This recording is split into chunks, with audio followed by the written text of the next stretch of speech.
Okay, S is the part of the cylinder x squared plus y squared is equal to 1 between z is equal to 0 and z is equal to 1. I didn't say it, but I want the outward orientation. Okay, so we have this vector field. That should be a cubed. Sorry, that should be a 3. We have this vector field. We want to find the surface integral of the curl of f. Now we're going to use Stoke's theorem, but we're going to use Stoke's theorem in a way similar to what we did in one of the previous videos. We're going to use Stoke's theorem to write the surface integral of the curl of f as the surface integral of the curl of f, but over a different surface. Okay, so let's first compute the curl of f.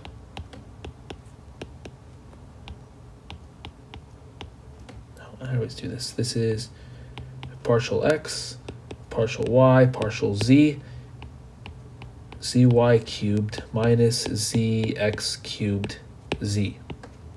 Okay, so the first component is going to be minus x cubed.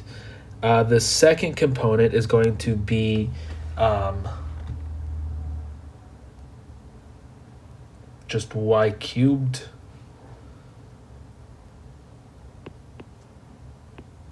And the third component is going to be minus 3zx squared minus 3zy squared.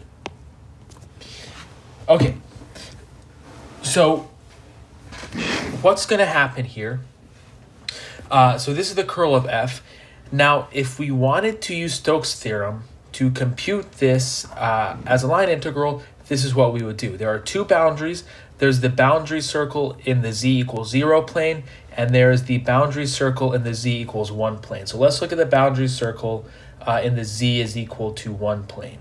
Okay, so we're going to look at f dotted with dr. Okay, and now what orientation? Let me make this a little clearer. So the cylinder has outward pointing orientation. So this means the top boundary has clockwise orientation. So notice the arrow there. I'm saying it has clockwise orientation. Okay, and I'm going to call this C sub t for C top. Okay, so now I want to find the line integral of f around that curve. Okay, so now this is the problem. You have a vector field f. You have a curve CT. This is circle of radius 1 centered in the z is equal to 1 plane and has clockwise orientation. That is the problem that you want to solve now. You want to find the integral of that vector field. You want to find the line integral of that vector field. Forget that it comes from a cylinder. Okay, but now if I were to say use Stoke's theorem on this problem, you would say, oh, well, how would I use Stoke's theorem? Well, this circle is the boundary of the disk of radius 1 in the z is equal to 1 plane. So I'm going to use Stoke's theorem that way. So this is the integral, the surface integral over the surface S. I'm going to call this S sub t.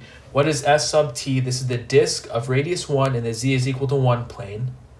The curl of f is minus x cubed, y cubed. Now z is equal to 1, so this is minus 3x squared minus 3y squared. ds. Okay, but what is this? This is just the surface integral over st. What is the normal vector? Okay, so this is in the z is equal to 1 plane, so it's either going to be k or minus k. Notice it's minus k since the circle has clockwise orientation. So this is going to be equal to this vector field dotted with minus k, which gives 3x squared plus 3y squared ds. So now we are doing the surface integral of 3x squared plus 3y squared over the surface S. And S is the surface. It's the disk of radius 1 centered at the origin, and the z is equal to 1 plane. So by what we talked about in the previous videos, all this is just a regular two-dimensional integral. Okay, so now what we can do, this is a perfect polar coordinates problem. So this is going to be 3 times the integral theta equals 0 to 2 pi times the integral r equals 0 to 1 r squared r dr d theta. And now this is an integral that you can do on your own. You'll get, actually, let me go ahead and do it. So it'll be 6 pi times 1 over 4. So 6 over 4 is 3/2. So this is 3/2 pi. Okay, so this is the line integral. So the reason we care about this, remember, this is the line integral of f over that top boundary. Okay, now let's do the line integral of f over the bottom boundary. So I'm going to erase this. So now we're going to do something similar. So the bottom boundary has the counterclockwise orientation. So I'll say that. So this is C bottom, F dotted with ds. Okay, now there's a number of ways to do this.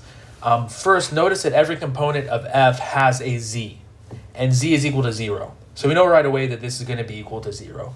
But if you didn't catch that, this is going to be the surface integral over the disk of radius 1 centered on the z equals 0 plane. The curl of f is minus x cubed, so I'm going to call this s sub b, minus x cubed, y cubed, minus 3z x squared, minus 3z y squared, and we're dotting this now with k.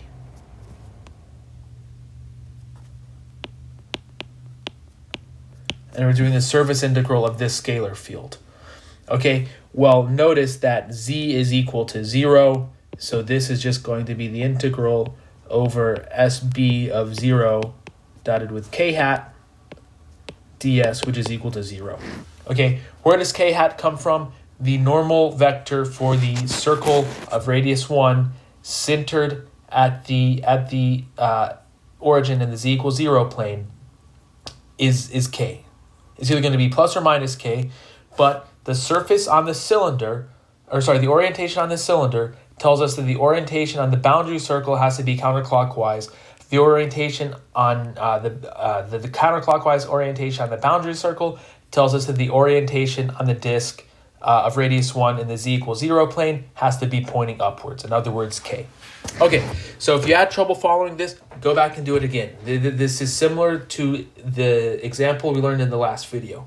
Not only can you use Stoke's theorem to write a surface integral of a curl field as a line integral of the vector field, you can use Stoke's theorem to write the surface integral of a curl field as the surface integral of the same curl field, but over a more convenient surface, which is exactly what we did in this problem.